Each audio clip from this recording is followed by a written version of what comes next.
ஒரு ஆண்டுக்கு 500 கோடி ரூபாய் வருவாய், அது தேவையில்லை என்று விட்டு மக்களுக்கு பணியாற்றுவதற்கு ஒரு தலைவர் வந்திருக்கிறார் என்று சொன்னால் உலக வரலாற்றில் புரட்சி தலைவரை பார்த்தேன். இன்றைக்கு புரட்சி தளபதி இன்றைக்கு காணுகிறேன். ஆகவேதான் மக்கள் இங்கே திரண்டிருக்கிறார்கள். என்னை பொறுத்தவரையிலும் இது தீர்ப்பளிக்கிற கூட்டம்.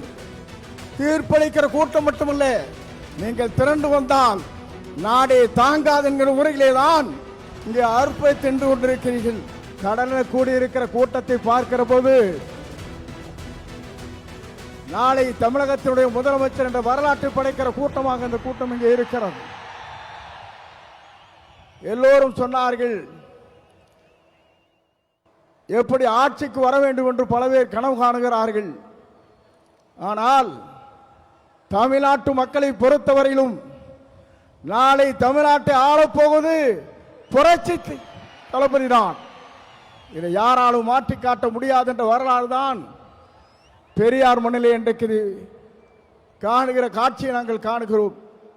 சமுதாயம் என்பது தந்தை பெரியார் அவர்கள் குறிப்பிட்டதை போல ஏழை மக்களுடைய கண்ணீரை தீர்ப்பதற்கு ஒரு நல்ல தலைமை வேண்டும் என்று பல நாட்களாக மக்களுடைய கனவு இன்றைக்கு நிறைவேற்றப்பட்டிருக்கிறது.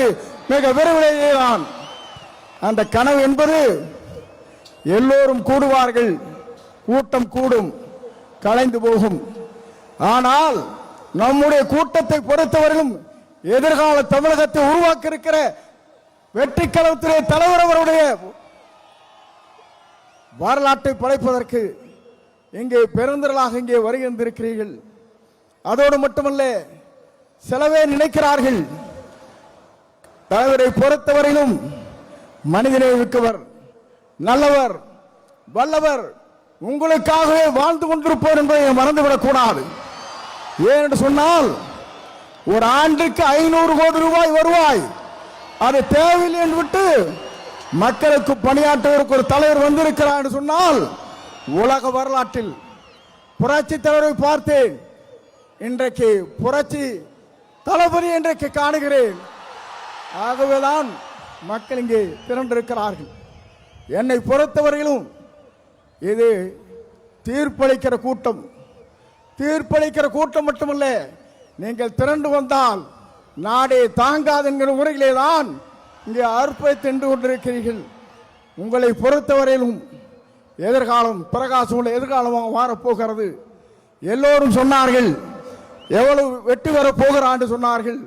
234 அவர் ஆரை விரல் காட்டுகிறாரோ அவர் தான் தமிழ்நாட்டில் சட்டமன்ற உறுப்பினர் என்ற வரலாற்றை படைக்கின்ற அளவிற்கு நீங்கள் வாருங்கள், வெற்றி தேடி தாருங்கள் அழைத்து விரைவேகிறேன். நன்றி, வணக்கம்.